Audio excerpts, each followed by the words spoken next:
All right, Jody, you can go. As the chair, do you want to go ahead and just start the meeting? It'll be a regular meeting, just like you were all here. PowerPoint. I'm ready. So welcome to the town. Can you hear me? Yep. Okay. Welcome to the town of Avon. That's what I usually get when I start talking. Welcome to the town of Avon Advisory Plan Commission meeting. If you're interested in having a copy of the agenda or the staff reports, please contact the Planning Commission office or ask for participate in this conference. We'll be conducting business as outlined on the agenda. From time to time, the board may deviate from the agenda. As president of this body, I will inform those participating of any deviations. This meeting is being recorded for the public record. Because of this, we request that personal conversations and distractions are kept to a minimum. If you're interested in commenting during the public hearing, please text or raise your hand on the Team application. If your name is called, please state your name and address for the record. Please address your comments to the board and not to the staff or the petitioner. Your comments should relate directly to the case at hand.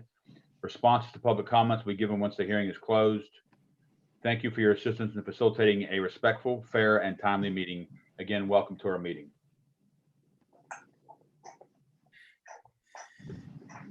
So moving forward, for the agenda to start, I think we need a call to order or a roll call. Yep, Jody? I'm ready for that. Okay, go ahead. Catherine Ransberg, Here. Paul Guckenberger, Here. Lindy Albers, I'm here. Grant Niemeyer, Here. James Petridis, I'm here. Charles Bischoff, Here. and Sam Duval. We do have a quorum.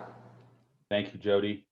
So moving on from that, moving on to resolution 2020-01, a resolution adopting a policy for remote participation. This resolution would amend the rules of procedure to allow the Advisory Planning Commission to conduct business via remote meetings. So Jody, do you want to move forward with that, or is that Dan Taylor? Dan Taylor, if he wants to present anything, but that's pretty much what you're doing, adopting a policy to be able to have a remote meeting in this public health emergency. Mr. Taylor, do we need to read that? We each have a copy of that, or can we just move on after having a copy of that? You don't need to read it. Only thing I would add is that the governor suspended the part of the open door law that said you have to be physically present to vote, and then later authorized virtual meetings. But we need this resolution because it overrides your rules of procedure that you have for yourselves. Okay, so thank you, Dan. Is there anybody on the Planning Commission that has any comments or questions for Mr. Taylor or for Jody concerning resolution number 2020-1, a resolution adopting a policy for virtual meetings? This is Catherine. The only suggestion I would make is that this resolution is specific to this particular public health emergency, which hopefully none of us will see again in our lifetime. However, there may be other emergencies that require a meeting, and whether it's severe weather or something like that. And I think that at some point in the future, we should probably consider having something that is more permanent, that we add to our rules so that we don't have to have a temporary resolution. I think this whole situation is teaching us all a lot about remote meetings and different ways of being able to conduct business, and governments need to keep that in mind. So I just think we need to keep that in mind at some point down the road, putting in a more permanent, something similar to this, only something that's more permanent. Thank you. Mr. Taylor, any comments? No, I think Catherine's right. I think there'll be an entire discussion about changing the open door law to be more flexible. And I think that Catherine's right. We probably all are learning a lot fast. Mm-hmm. Okay. Does anyone else have any comments on the resolution that you have hopefully in front of you?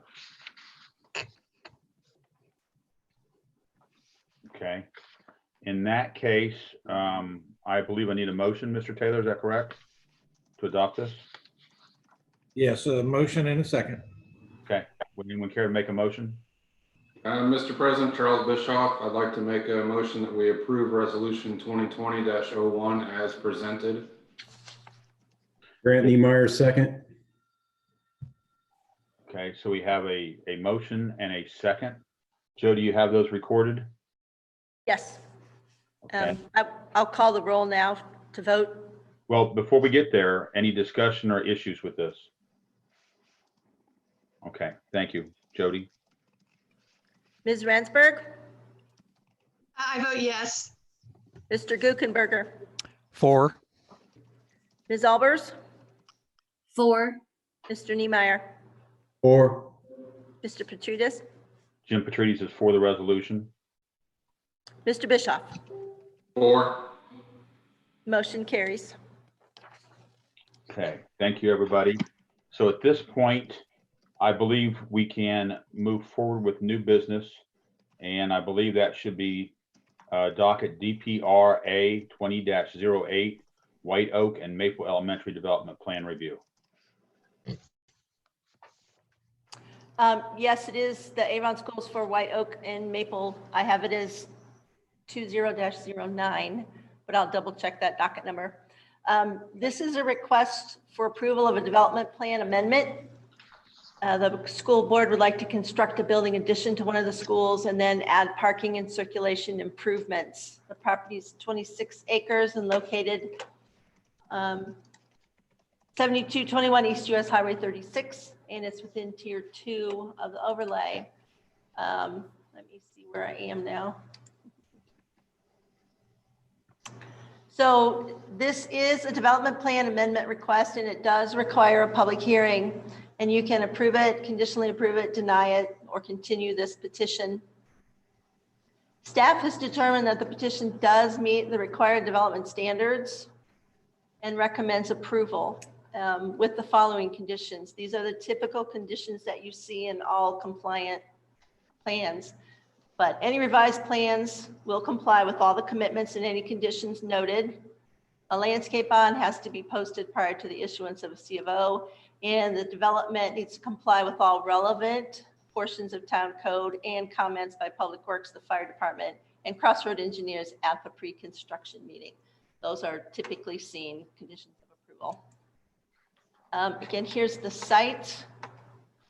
US 36 is to the north, Avon Avenue is a bit to the west, CSX Rail Yard is to the south.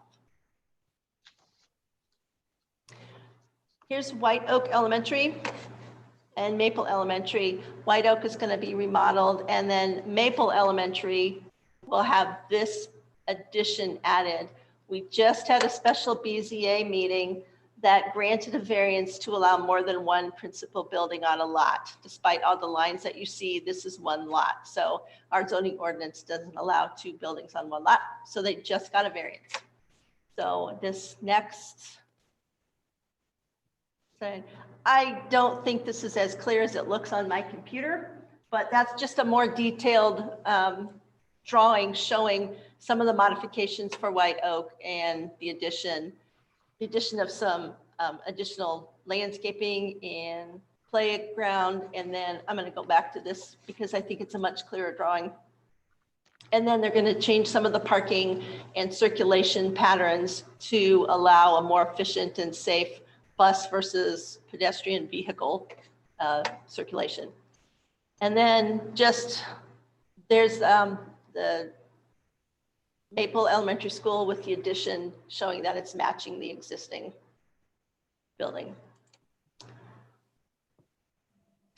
And I can try to answer questions on the staff report. Des did do this staff report back when we thought we were having a March Plan Commission meeting.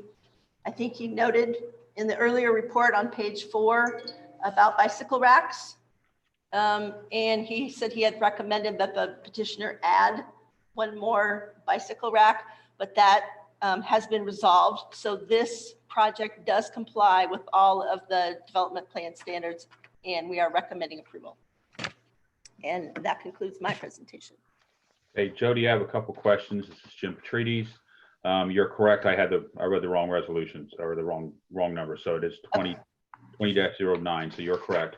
On number 2, when I'm looking at the current graph that you have on scene with the parking, has any consideration been given, or has anyone asked the question about why there are no marked walkways in this rendition? To me, there should be some sort of crosswalk or walkway. This is obviously a school, and so the traffic patterns right now, the cars are parking where they are, but there's nowhere in that pictorial that would state that people should be walking in a particular manner towards a sidewalk or a walkway. And I certainly would think that it would be as a safety concern, we would want some sort of striped walkway, or at least preferred walkway, so everybody's not walking in different directions and more likely to end up with a traffic issue or a pedestrian hit by a vehicle. Sure, and I'll let someone with the schools respond to the questions.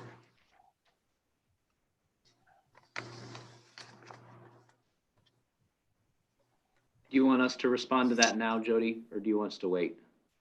Are there any other board questions? I actually have a question as regards to the letter of objection. I don't know if that's appropriate for now or later. I was going to mention that during the public hearing because it was a public comment, and so I would make it part of the public hearing, so it's part of that official record. Okay.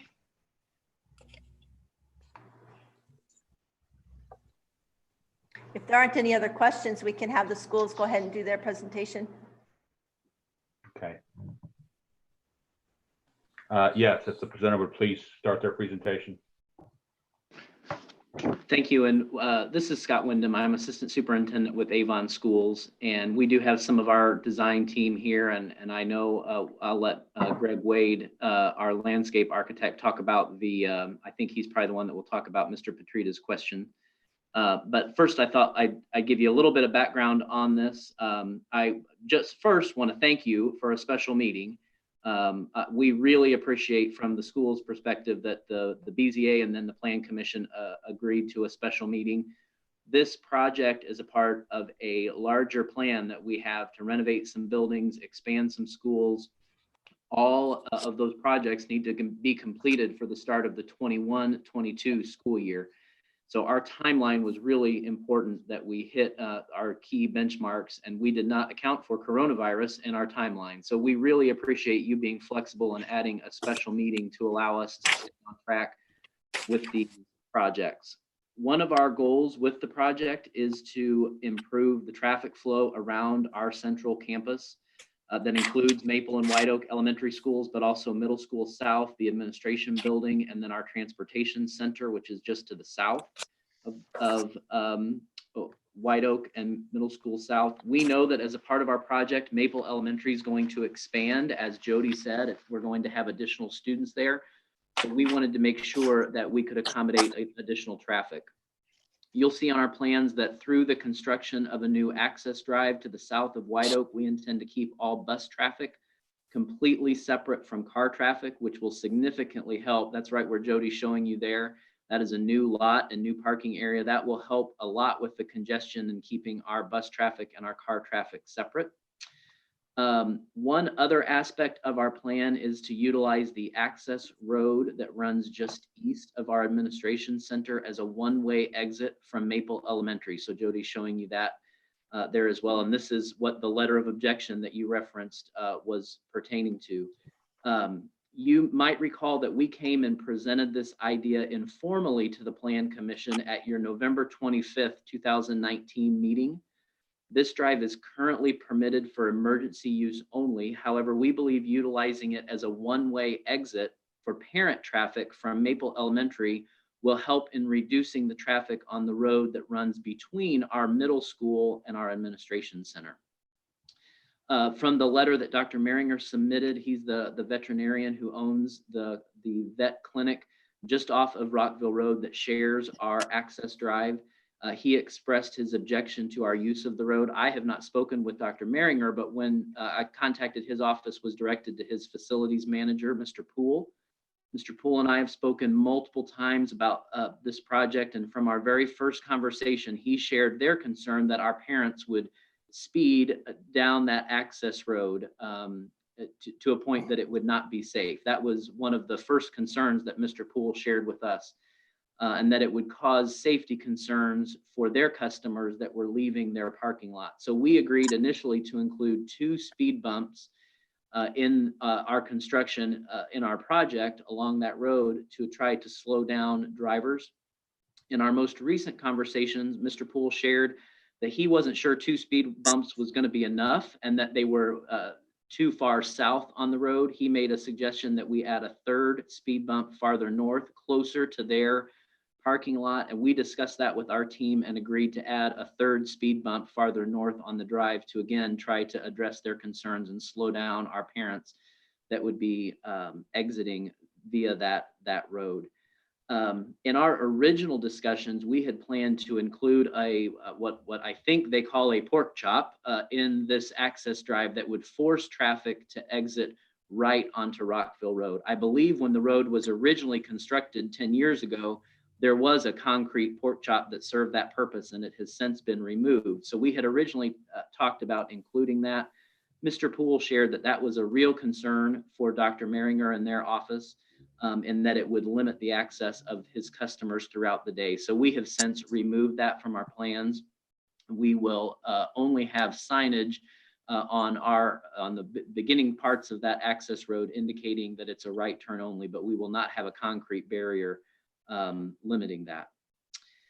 I appreciate the concerns shared by Mr. Poole, and we've worked collaboratively to try to figure out a way to make this work for both the school district and the vet's office. And I think we've taken reasonable steps to try to accommodate that. Ultimately, this is just a busy campus. There's a lot going on this campus. And so our goal was to try to look at multiple ways to direct traffic to reduce the congestion on the drive between our administration building and our middle school south. So we've got our architect, civil engineer, landscape architect, and our director of facilities all on this call to answer any questions that you have. And specifically, I imagine Greg Wade is probably the person who needs to address the pedestrian walkway markings question from earlier. So Greg, do you want to talk about that, or would that be someone else on our team? No, I'm happy to. I think it's real simple. And this image that Jody has up on the screen, you can see some detail that the rendering doesn't pick up. You know, the rendering does its best job to hone in on some of those key features. But at the level of parking striping, you can see here just west of Maple, you can kind of see ghosted in the accessible parking striped areas, as well as the crosswalk striping, and then the arrows for the traffic as well. So there is another layer in our detailed design drawings that illustrates the requirements for pavement markings, and especially for the accessible parking stalls and access to sidewalk ramps and such for safe circulation. So while I see the arrows, I don't know that I see, at least in this rendering, any markings on the pavement itself. I know when I go into other high traffic, high parking lot areas, for example, nuclear facilities around the country, that every one of them mandate a designated walkway that is not, does that have any kind of barriers, but simply has a marking. And part of that is for vehicle awareness, for the driver awareness, as well as pedestrian awareness, because if you can train people or work on human behaviors to follow that path, that reduces the likelihood of an incident in a parking lot. Is there something on these drawings that I don't see? I mean, I see the arrows, but I don't see any designated walkways. Pedestrian circulation in the parking lot is not. Well, normally, I did. Normally what's done is either at one of the ends, there is a striped walkway with white markings that are, I don't know, 12 inches apart or 10 inches apart, whatever the requirement is at a diagonal, showing that it's a designated walkway to one of the access points, or to two of the access points perhaps, at the end of the parking areas. So if I look at the drawing that's on the screen, you might have a walkway, even a horizontal walkway to a crossing area. But not only does that work on human behavior for the kids, for the parents, but it also gets them in the habit of trying to educate our young people to walk in a walkway as opposed to just walking across the parking lot. Mr. Petridis, this is Tim Jensen, civil engineer for the project. I do think that what you're asking for at least is there in some form. Jody, I don't know if you can zoom in on this drawing at all, but the corner that's just off the edge of the word maple there. There we go. Okay. Do you see there's like there's like 5 ADA spaces that are marked there, and then there's a line going east-west, yep, and there's a line going north-south. Okay. That's a striped crosswalk that goes to curb ramps. One goes to the front door and one goes to the gym door. Okay. That's exactly what I'm talking about. Something along. Okay, sorry about that. It's hard to do it on video, but that is there. Okay. All right. Thank you. Thank you, Jody. Jody, we don't have any other comments, but are certainly glad to answer any other questions that the Plan Commission has. And again, we just really appreciate your time in helping us meet our timelines with this project. This is Catherine again. I wanted to go back to the concerns with the vet. So if I'm understanding you correctly, Scott, I was looking at, I actually pulled up the site on Google Maps so I could see exactly what his concern was and printed it out because I'm kind of ADHD that way. And if my understanding is that what you're saying is that there's very heavy traffic on that road between the administration building and the middle school building with school is let out, correct? Yes. And so this is to provide a second egress from the school onto 36. Yes. And it is to be a one-way only for the parents, correct? Yes. But it is two-way coming in from 36 to get to the veterinarian's office, correct? Mm-hmm. Is there a point at which are there going to be, what are the plans for signage that would keep people from going the wrong way further south on that little access road, and making sure people understand that it is not one way the entire way, so that we don't have people basically assuming it's 2 lanes, although it looks like it's a 1-lane road, but it's 2 lanes going to 36 when in fact it's only 1 lane going to 36. If that makes sense. No, that does make sense. And it does narrow as it gets south from south of the vet's clinic. It narrows so that it could only accommodate 1 lane. But I know we have a pretty intense sign structure. So I'm going to let either Jerry or Greg talk about the signage plan that we've got for that area. Yeah, the signage would definitely be limited or keyed in for parent traffic only, allowed to make the right turn exit out onto 36. And what about, I think the other part of her question is traffic coming from the north that might be heading south, making sure that it's clear that they should not go past the vet's parking south on that access road. Correct. I can cover that. This is Jerry Rolfson, and I'm the leader for the design builder. There is signage at the point where the drive narrows and becomes 1 way north only. At that point, there's both a speed bump and there'll be signage and striping that represents 1 way only on the northbound once you get to that point. I like the idea of the speed bumps. I think that would definitely help. And I understand, looking now that I can actually see the image, I understand the concern, and I think it's legitimate concern. Has there been any thought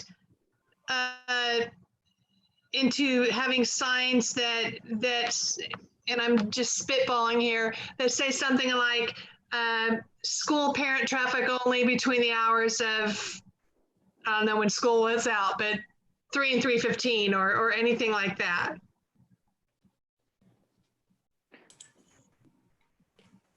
Jerry, you want to answer that? We have not talked about signage that would specify specific hours, but we have talked about knowing that that traffic would really be busy twice a day. Parents leaving in the morning and then again, parents leaving after pickup in the afternoon. But we have not talked about, I don't believe, signage that would specify those hours. Yeah, and obviously we can tailor the signage to whatever is desired.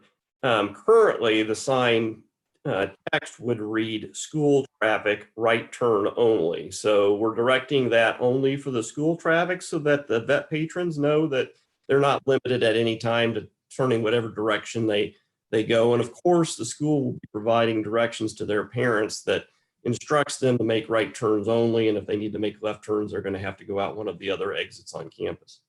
Now I'm sorry, there's a light at 36 and the road between next to the middle school, correct? Or am I wrong there? No, there's a flasher for the fire department. For the across fire street, station. but it's not a stoplight.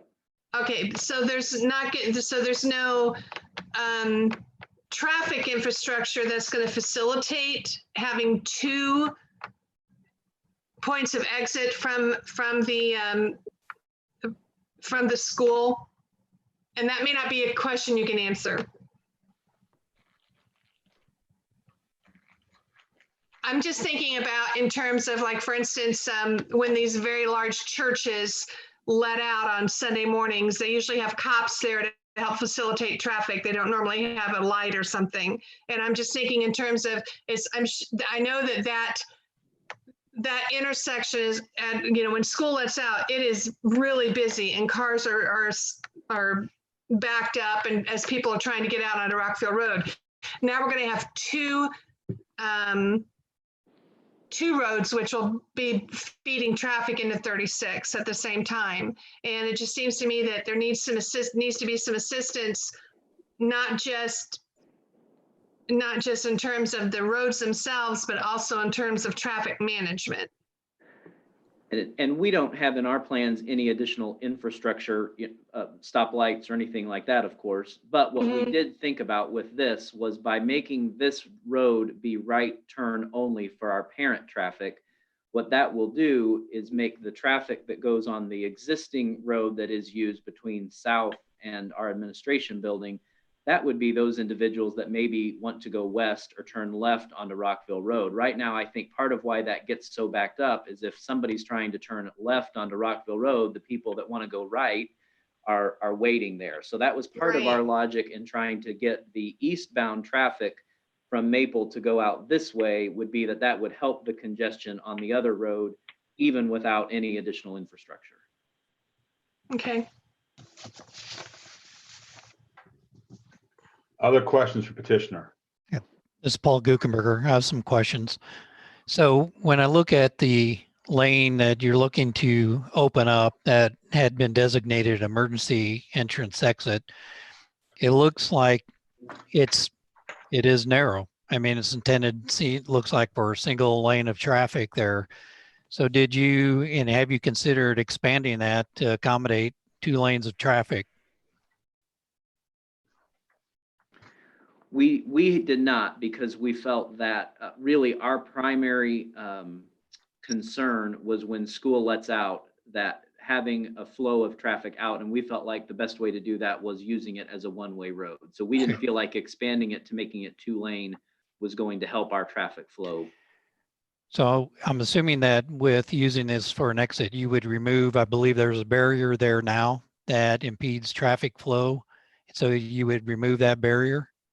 There are 2 gates on that road right now that are closed and have been closed since it was restricted for emergency purposes. What we have said is we won't remove those gates, but we would open the gates. And that way, if we did need to close it off at some point, the gates are still there and we have that capability, but our plan is just to open the gates. Okay. So I have a concern, I do have a concern about safety that while I understand the signage and using the speed bumps, the signs are only as good as people following the signs. So to assume that people wouldn't travel north to south, I think is hoping for the best. And I'm assuming it's also not a public road. So any incidents or accidents that would occur there, would the police be able to either enforce traffic flow, or would they be able to also address any accidents that occur? Or would it be like in a parking lot where they don't do anything as far as determining the issues along those lines? Because it seems like this, help me if I'm wrong here, it's not a public roadway, it's private property. Would that be correct? It's private property? Yes. So if the veterinarian does not agree to this, are you bound by his decision not to allow traffic flow there? No, and we've worked that through. We have an easement agreement with the veterinarian that's been in place for, again, about 10 years. But it is and Jerry can correct me if I get this wrong, but the lane itself is owned by the school district. However, we have an easement that allows the vet to access the use of the road for his purposes. So ultimately, it is the school district's road that we have allowed an easement access with the vet for use. Okay. So get back to Paul's question, either Mr. Taylor or one of the traffic engineers, can you answer about whether or not whether we can have, or the school, et cetera, can have an enforcement officer there that actually can enforce the traffic flow? I believe the school can have their own officers enforce their rules, just like in a mall parking lot. Avon Police, I'm confident, would also assist, but I don't think that's really our concern. Okay. It's their concern. And as to the easement, I did look at that easement, and it is a what we call it's a unqualified mutual easement, which means that what their agreement says is the school says we're going to use it for ingress and egress, and we're going to let the veterinary office also use it for that same purpose. And it has no other conditions. And certainly, I viewed the remonstrance letter as saying that somehow the use by the school would violate their agreement, but when you read the agreement, there are no limitations. And so, although that's their issue, that's the school's issue and the veterinarians, I do not see any reason that the proposed use would be inconsistent with their easement. So to the extent the Plan Commission is concerned about it, I would tell you that I'm not concerned about it. I think the use is consistent. Both parties are still allowed to use what they were promised to be able to use. So I agree with what Scott said earlier about the easement. Thank you for that clarification. This is Sam Duval. Is there any plans to use those gates to close off that access road from the school when school's not in session, to prevent people from using it as a end run around potential traffic backup at 267 and 36, or any other purpose, that if there's a line of cars, I'll just cut through the school and turn out onto 36? We have talked about that. We have not made that a part of our overall plan, because in order to do that, we have to have a staff member go as a part of our daily plan, I should say, to commit a staff member to go out and open and close 2 gates twice a day can be a bit of a burden. And so we wanted to try to design our plan to not take into account the need to close those gates every day. Now, when school is not in session, when it's summer break, things like that, I think that could very well be something that we would do when it's not as congested around here, to make sure those gates are closed and force people to use the drive that they've been accustomed to using between admin and south. But we tried to design the plan in such a way where we didn't have to commit a staff member to go twice a day and open and close those. But it could definitely occur when school's not in session. And then will there be any signage at the intersection where the vet clinic meets the road? So that currently the vet clinic traffic is not accustomed to people coming at them. Whereas now there will be a line of parents that are coming, and just to put some additional awareness that you need to look both ways before you pull out onto the access road now. Jerry, Greg, do we have any signage? I don't know that we have any signage related to that in our plans. I don't recall signage addressing the veterinary parking lot traffic. Or even just for the people, the parents, just let them know that, I guess, coming from the school, parents would see the veterinary office and know that someone could pull out of there. So I guess it's more a concern of people leaving the vet and just improving safety on that road, of alerting everyone to the new traffic flow.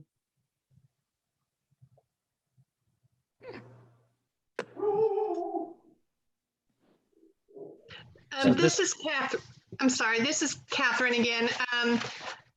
Did I understand that there used to be what someone referred to as a pork chop that would direct traffic definitely to the left or right? I guess my question is there anything in the design that's going to prevent people from trying to make left-hand turns out of that access road? Yeah, I know the whole intention is that people would only be turning right, but you know there's going to be someone who's going to decide to turn left. Is there anything, any kind of barrier that's going to prevent that from happening? Or is that not part of the plan? No. This is Charles. I wanted to add on to that question real fast as well. It's a question for Jody though. When does NDOT plan on doing this work on Rockville Road that's going to have that median curb that will prevent the left turn lane? Yeah, that's a good question, Charles, and I'm not actually certain of if the state has their final plans done yet. I do know that they intend to use the shoulder to expand. Ryan is in the meeting, and I don't want to put Ryan on the spot either, but I don't know if he knows any more specifics on the state's plans to expand 36. Yeah, they don't not have funding for this section. They only have funding for the section from Shiloh Crossing Drive to west of Raceway, or east of Raceway, sorry. So it may be a long time before they get to this section.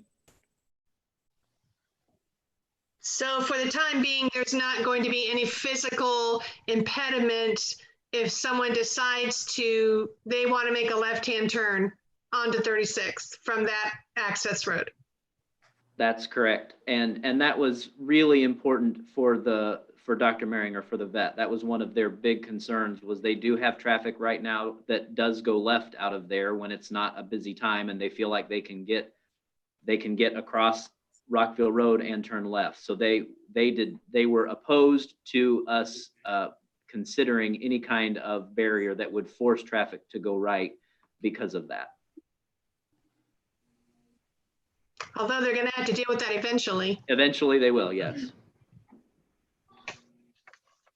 Dan, I have a question for you. This is Grant Niemeyer. With the added traffic, who eventually will be responsible for the maintenance of the roadway? Does it say, I know you mentioned something about the easement, but is there anything in the verbiage of the easement that who would be responsible for the added traffic after the payment fails? The school is responsible under the parties agreement for all maintenance costs, and so it'll be the school. Okay. All right. Thanks. Any other questions from Planning Commission? I know we got some time overruns. Yeah, if there are no questions, we do need to open the public hearing. Ryan says we have some comments on YouTube. Okay. So how do we take those? Like at this point, at whatever time it is, 7:15, I'd like to open up for public comment. Hey, Jim, this is Ryan. I'm going to read the public comments from YouTube. Thank you. The comments are from a Joseph Poole. His first question was if the gate will remain closed except for drop off and pickup. Then he had another question. He asked how many vehicles are estimated to use the lane each morning and afternoon. Then he asked, could cross traffic warning signs be included? And then I think he commented maybe during Sam's discussion that this is why the gate should remain closed except during drop off and pickup. And then he said, when we got involved with the lane, it was only because the lane was not permitted to be used except for emergencies. This was before the construction of the new roundabout and bridge. And then it appears that he may have some connection with the vet's office because he said, we have a cross-access agreement to use and maintain the lane. And then he said part of the width of the lane belongs to the clinic. And those are the only comments you guys have. Okay, so is that the only person that had commented? Yes, sir. Thank you. Would the petitioner like to address any of those? We do, before we get to the addressing it, we'll need to close the public hearing. Sorry, yes. And Mr. Taylor, is there anything I need to do besides just closing the hearing? This is a different technique for us? No, we just probably should maybe just confirm with our staff. There are no other comments that came in while Ryan was reading those. Okay. Has per staff, Jody, has any other comments come in while Ryan was reading those? There are no other comments. All right, thank you. In that case, at 7:17, I will close the public hearing. And if the petitioner would like to comment on any of that, on those particular issues, I think it would be appreciated. So the gate question, I think we've already talked about that. That is not in our plans. If we have to do that at some point, we certainly can. We just would prefer to design the traffic flow in such a way that we don't have to commit to staff doing that twice a day, every school day. So I think we've talked about that one. I think the cross traffic signage, we shared that wasn't part of our signage package that we have designed right now. I'll defer to Greg and the design team if they feel like that's something that would be that we should be considering in our signage, or if we're creating too much signage on a road at some point. So.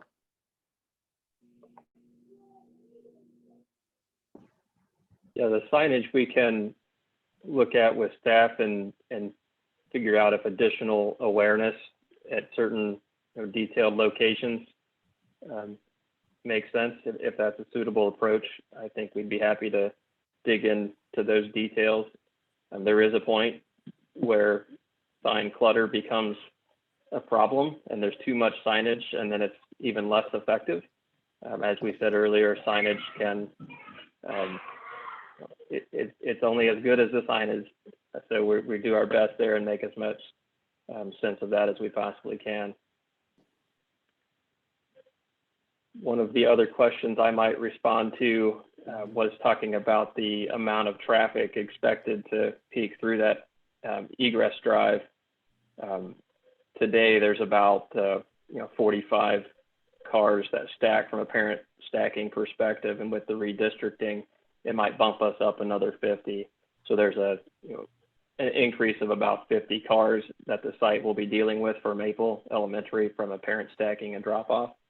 So that magnitude of cars is what's expected to utilize that egress drive. Thank you. Any questions concerning those comments from the Planning Commission? Yeah, this is Paul Guckenberger. So I'm going to go back to the safety issue here, because when you talk about the traffic, we're talking about almost 100 cars based off what you said, Mr. Wade, in the morning and 100 cars in the afternoon, potentially using that lane.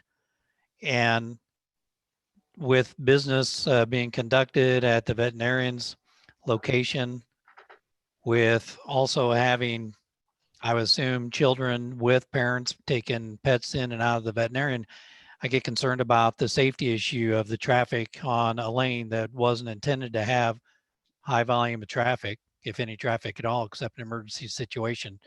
So I'm concerned about the change in the use of this lane. And I tend to agree with the concerns that the veterinarian has. If it was agreed, I'd want to put the condition not only of the 3 speed bumps, but I would want that pork chop, because we can't hope that everybody will follow the signs. And the signs are just for the parents. Once they see someone from the veterinarian's office turn left, they'll follow them. So I think that we as a commission, for the safety of our citizens, that it'd be imperative to put that pork chop in there to make sure traffic flows right, not go left. 100 cars in the morning, 100 cars in the afternoon, it increases the chance for traffic accidents.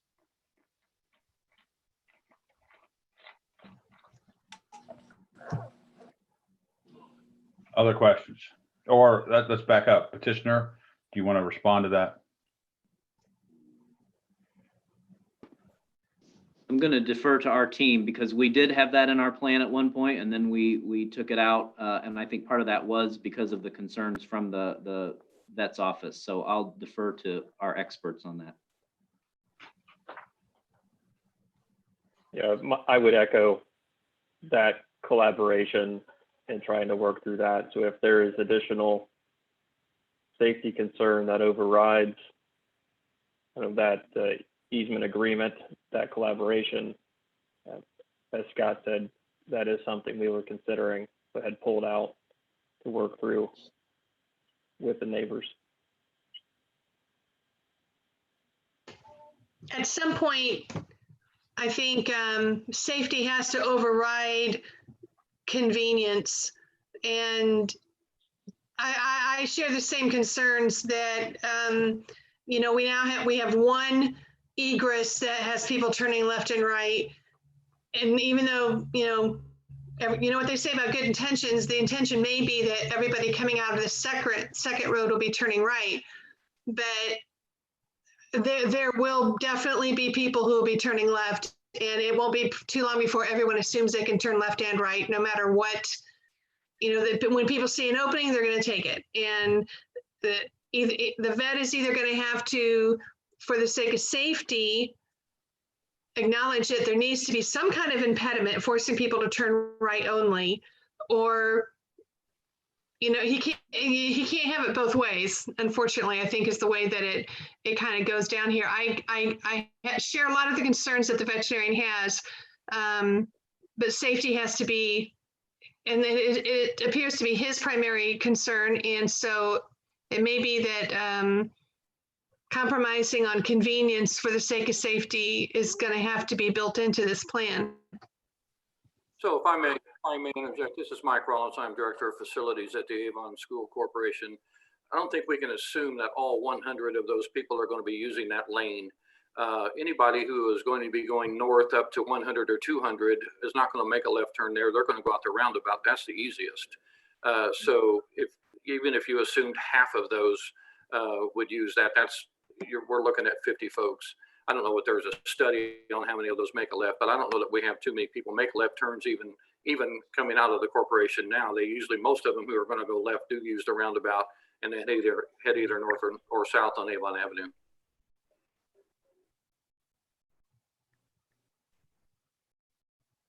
So there hasn't been a study as to that exact issue. I know that there's been traffic studies, but has there actually been a study as to how many people are turning left out of the administration drive, or the primary drive? Has there been a look at how many people are turning left?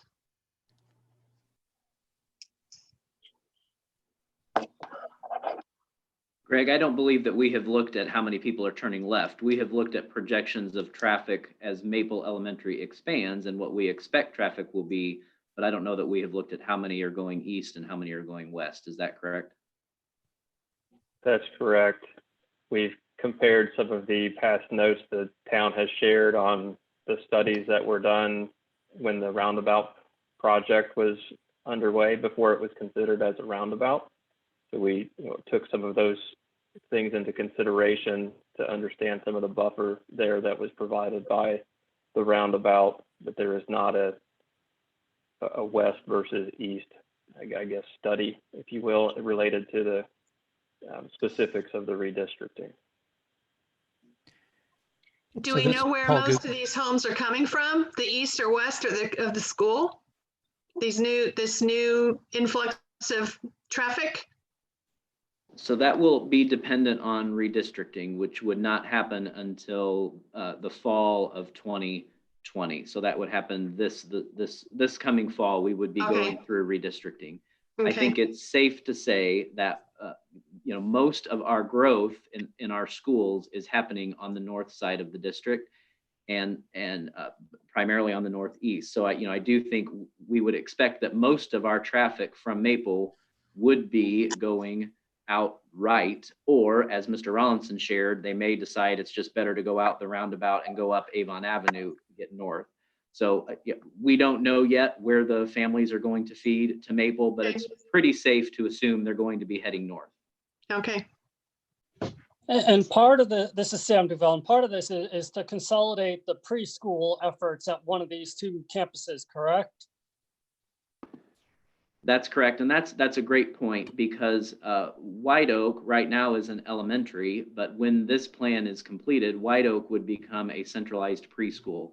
And so they operate on a different schedule, and we have more flexibility. Most of our preschool students are divided in a half day. Some come in the morning, some come in the afternoon. So the traffic coming off of this campus will be dispersed somewhat because of that. Whereas right now, both of those buildings are functioning as elementaries. So there may not be as much of an increase in traffic at those key times at the start of the day and the end of the day compared to right now, because the preschool is going to change that dynamic quite a bit. Is the plan to have the preschool start and stop times intentionally offset of the elementary school times? That's correct. We haven't established those times yet, because that will all be part of our overall study of redistricting. But for our transportation purposes, we typically try to offset the preschool start and end times just for bus purposes.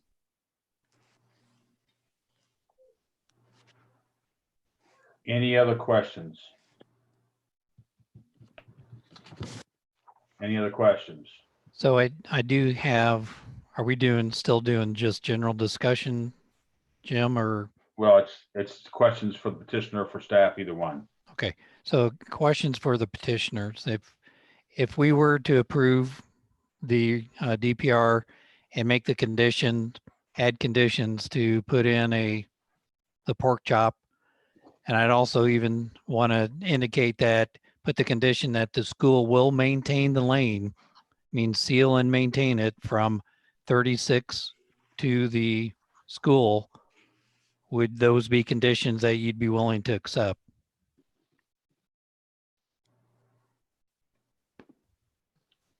I don't have a concern for either of those, but I want to make sure our design team doesn't have any concerns about those either. Yeah, Scott, I'll jump in here again. Tim Jensen, civil engineer. I don't think any of us on our side of the table have a problem with the pork chop. The problem with the pork chop did come back from the doctor there at the vet's office of not wanting that. One thing to keep in mind, and I'm sure Ryan can attest to this if we need him to, but that being an NDOT right of way would need NDOT approval as well.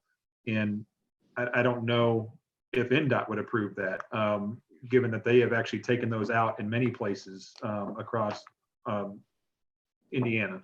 So we would certainly commit to working with staff and Ryan and to bring that back, whatever we need to do. But again, the school's not opposed to it. There's just a bunch of other hurdles there that I think would have to be overcome for the school to be able to install that. And the maintenance issue, I don't think that's ever been a question Scott, and you can attest to that. I mean, you guys would agree to maintain that as you're going to maintain the south part of that road as well. So Correct. So, and I appreciate, just to respond to your comment there, having to work with NDOT. And I'm assuming that's possible. When I look at Crew Car Wash, that's to the west of the school, and they have that pork chop there to make sure that anybody egress from their lot is going east. So, and I know it's possible, and Sure. it's something that I think would be important for the safety of both the parents going in and out and the parents when they have the students, if that lane is to be used for that. So, and Paul, there are some other options there that we can look at with the vet's office if it's needed. We could do a half pork chop, which would still allow his clients to turn in from the east, so it'd only be half of that pork chop, which would really focus the out traffic to go one direction, but still let the in traffic come from either direction. That is possible. Other questions? Okay, would someone care to make a motion? Mr. President, before we do that, I just general discussion around, can we have general discussion without any more questions for the petitioner? Sure. I mean, the thing that concerns me here, we're looking at a DPR really about the change, I believe the change of the use of the schools here. And we've been focused on the emergency lane here is probably the only stopping point or the only issue.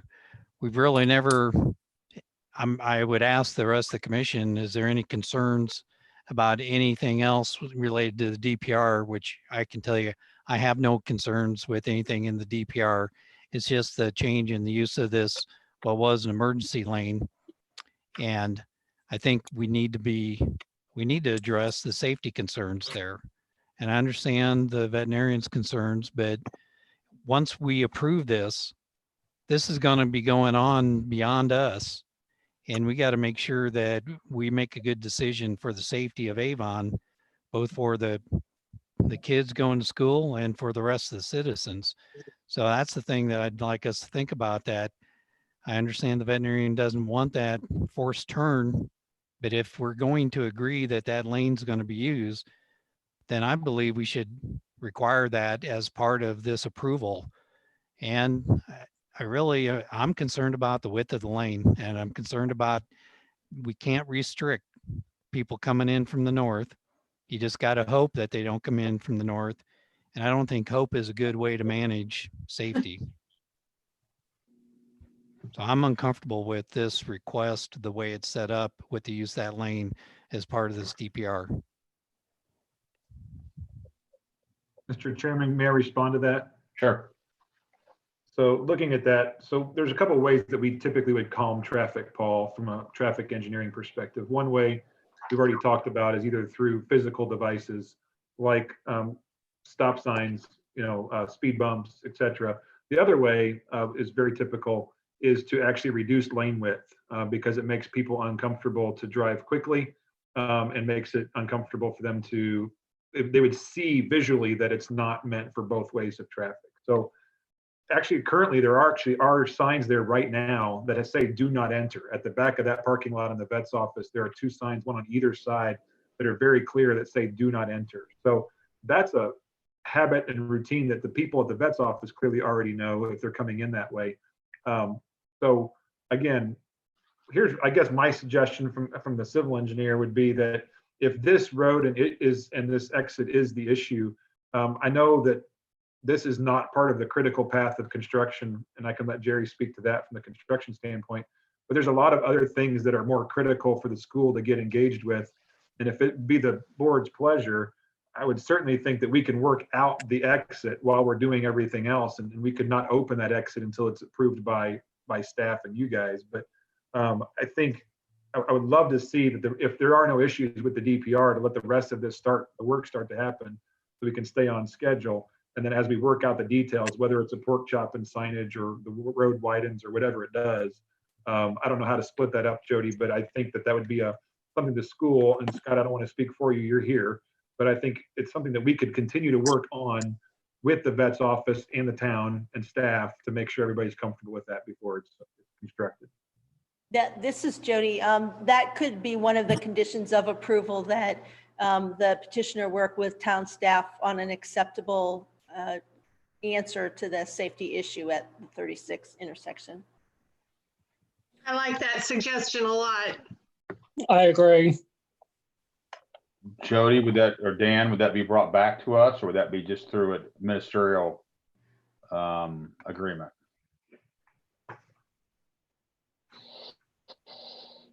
It can be done either way. I mean, you can make a condition that staff be satisfied with the safety measures taken, or you could, which I think is what the petitioner is asking, or you could have it come back to you. And I appreciate the comments that Mr. Jensen made, because we've experienced before. We've had sometimes we've had conditions where we said you have to have a pork chop, and NDOT said no way. And the whole thing had to come back and had to be kind of reheard, and that's unfortunate. So this kind of flexibility, to me, you either trust Ryan and Jody to take care of it or you don't. But that kind of flexibility is often needed because we've got another party to the regulatory process, which is the state of Indiana. So it makes it all the more difficult. This is Jody. We could certainly report back to the commission when a solution is arrived at, and just let you know, here's what we're doing for safety on that road.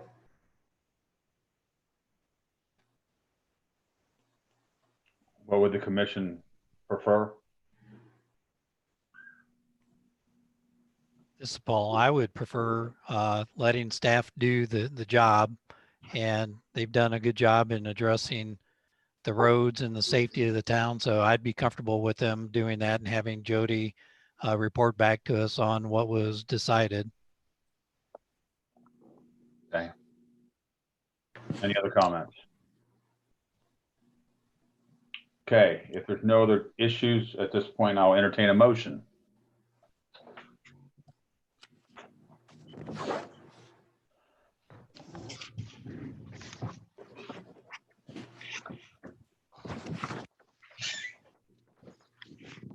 Anybody at all?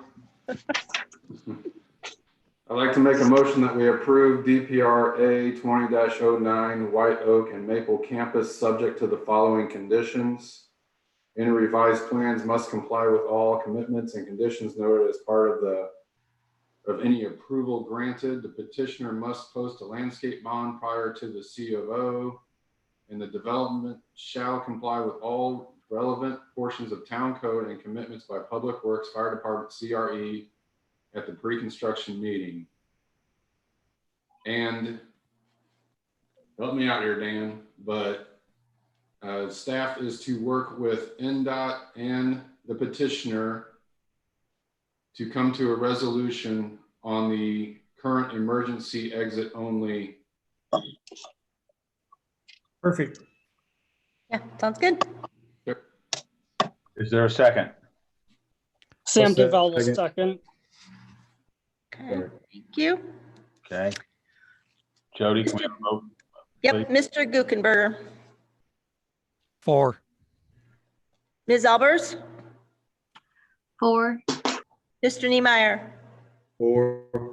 Mr. Petridis? 4. Mr. Bischoff? 4. Mr. Duval? 4. Ms. Ransberg? 4. Thank you. The motion carries. Okay, so before we get off this call, and I know we're under real quick, do we need to sign this and get these to you remotely? Jody, how do we need to move forward with this DPR that's been approved? Yeah, we'll work on getting the findings of facts to you guys for signatures. Okay. But we do have one other item on the agenda. Right. Okay, the EDA resolution for Avon Landing? Yes. It's a housekeeping item, but I'm going to let Ryan go ahead and briefly talk about it. I don't know what happened to my screen. Ryan, are you there? Yeah, sorry, I'm here. Nope. Yeah. When I got in my share screen mode, it wouldn't let me change. Oh, shoot. So thank you guys. I know some of you may or may not have been around when this happened, but the Plan Commission approved a development called Avon Landing. And we have been working with the developer. This is the site plan that was approved by the Plan Commission. And we've been working with the developer to do a bond to help this area be developed. So the Redevelopment Commission has been working on this project. Those of you who were on the Plan Commission last year may remember we came and did a similar order. We did it for this area here. If you guys recall, hopefully you can see my cursor, but there was an area on the west side of the Ronald Reagan Parkway, and we created what's called an allocation area. That's how we capture TIF revenue. And so we are working with this developer to capture TIF revenue to reimburse the cost of development. And so part of that process in the agreement that we've done, the developer has asked us to create a second allocation area, which is this area right here that's shaded, and it's on the east side of the Ronald Reagan Parkway. The Redevelopment Commission and the Town Council have already entered into this agreement, but the role of the Plan Commission has in this process is to basically agree that this area is an economic development area that's been identified by the town's comprehensive plan. And I think it's fairly straightforward. The redevelopment or the Plan Commission passed the zoning for it. So that action that you guys took approving it is basically a statement saying that, but we just need you to reconfirm that this development is consistent with the comprehensive plan and that the town can use money to do infrastructure improvements in this area. I'm happy to answer any questions. Anyone? I have one from Mr. Taylor. Do we need, on just in terms of ministerial to move forward with this, we need a voice vote for this? Do we need to have, we don't have a public hearing or anything, right? I mean, 'cause we've already Right, done- this is not a case, so you could do a voice vote, although it's, with these virtual meetings, it's really difficult to do that. So what we need to do afterwards is just make sure that you allow time for anyone to vote nay. Okay, thank you. All right, questions concerning this EDA resolution? Anyone? Jody, any comments you want to add to this? Nope. Okay. If there is no other comments, I guess, do we need a motion, Dan? Or just a affirmation that we approve? So you need a motion and a second. Okay. Anyone care to make a motion? I'd like to make a motion that we approve the EDA resolution for Avon Landing as submitted. This is Catherine Ransberg. I second the motion. Any questions? Okay, Jody, you want to do a vote, please? Yes. Mr. Bischoff, Or Mr. Duval, 4, Ms. Ransberg, 4, Mr. Guckenberger, 4, Ms. Albers, 4, Mr. Niemeyer, 4. and Mr. Petridis. 4. That motion carries. Thank you all. Thank you. Thank you. Anything else we need today? Just to adjourn so I can get to the BZA. Real quick, our next meeting is when? I don't know. I know on the Plan Commission, I think it's April 27th. That's the regular Plan Commission meeting. Is the building going to be open by then, or do we know? Do not know yet. Okay, so you inform us by email. I will. Okay, is there a motion to adjourn? motion to adjourn. Second. Sam Duval, Second. second. All those in favor?